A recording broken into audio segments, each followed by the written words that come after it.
안녕하세요. 이렇게 사연을 보내도 될지 많이 고민했습니다. 제 이야기가 누군가에게는 너무 평범하게 들릴 수도 있고, 또 누군가에게는 마음을 건드리는 이야기가 될 수도 있을 것 같아 조심스러웠습니다. 이 사연은 제 생일에 대한 이야기이지만, 사실은 어머니에 대한 이야기입니다. 그리고 제가 어른이 되고 나서야 비로소 이해하게 된 한 사람의 인생에 대한 이야기이기도 합니다. 그날은 제 20번째 생일이었습니다. 아침부터 괜히 휴대폰을 몇 번이나 확인했습니다. 어머니에게서 생일 축하한다는 전화 한 통쯤은 오겠지, 속으로 기대했던 것 같습니다. 하지만 아침이 지나고, 점심이 지나도 전화는 오지 않았습니다. 문자도 없었습니다. 괜히 마음이 상했습니다. 설마 잊으셨을까라는 생각이 들었지만, 곧바로 스스로를 다독였습니다. 바쁘셔서 그러겠지. 하지만 해가 저물 때까지 아무 연락도 오지 않았습니다. 솔직히 말씀드리면 많이 서운했습니다. 어릴 적엔 케이크가 없어도, 선물이 없어도 어머니의 한마디면 충분했는데 그날은 그 한마디조차 없었습니다. 친구들의 축하 메시지를 보며 괜히 더 마음이 복잡해졌습니다. 나한테만 잊으신 건가? 이제 내가 중요하지 않은 걸까? 지금 생각하면 참 철없던 생각이었지만 그 당시엔 그 감정이 꽤 크게 느껴졌습니다. 밤이 늦어서야 제가 먼저 전화를 드렸습니다. 엄마, 저예요.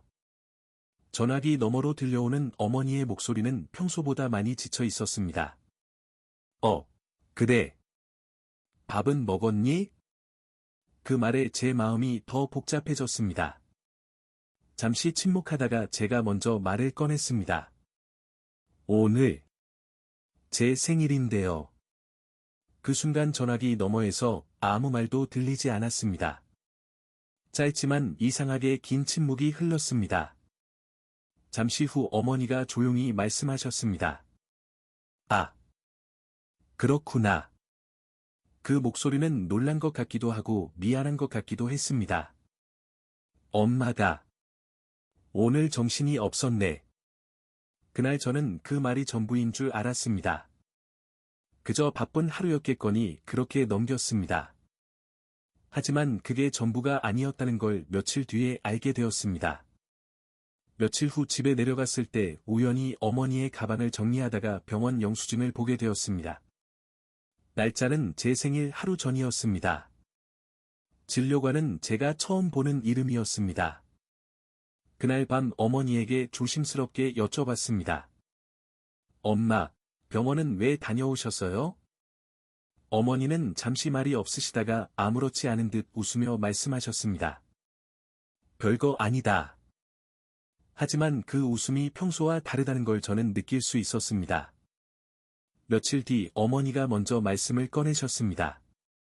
사실, 내 생일 전날에 병원에서 검사 결과를 들었어. 그날 어머니는 한 사람의 엄마가 아니라 한 사람의 환자였습니다. 그날 어머니의 머릿속에는 제 생일이 아니라 앞으로의 삶에 대한 두려움이 가득 차 있었다고 하셨습니다. 너 걱정할까 봐 아무 말도 못했어. 그 말을 듣는 순간 제 가슴이 조용히 내려앉았습니다. 그제서야 알게 되었습니다. 어머니는 제 생일을 잊은 게 아니었습니다. 그날도 아침에 눈을 뜨며 제 생일이라는 걸 알고 계셨다고 합니다. 하지만 그날은 축하해줄 마음의 여유조차 없으셨던 겁니다. 자식의 생일을 축하하지 못한 걸 미안해하면서도 자식에게 걱정을 주지 않기 위해 아무 말도 하지 않았던 겁니다. 그제서야 제가 얼마나 제 입장에서만 생각했는지 깨달았습니다. 전화 한 통 없었다고 서운해했던 제 모습이 너무 부끄러웠습니다. 어머니는 그날도 여전히 엄마로서 제 앞에 서 계셨는데 저는 자식으로만 서 있었습니다. 그 다음 해 생일 엔제가 먼저 어머니께 말씀드렸습니다. 엄마, 저 태어나게 해주셔서 고마워요. 전화기 너머에서 어머니가 한참 동안 말을 잇지 못하셨습니다. 그리고 아주 작은 목소리로 말씀하셨습니다. 그래. 고맙다.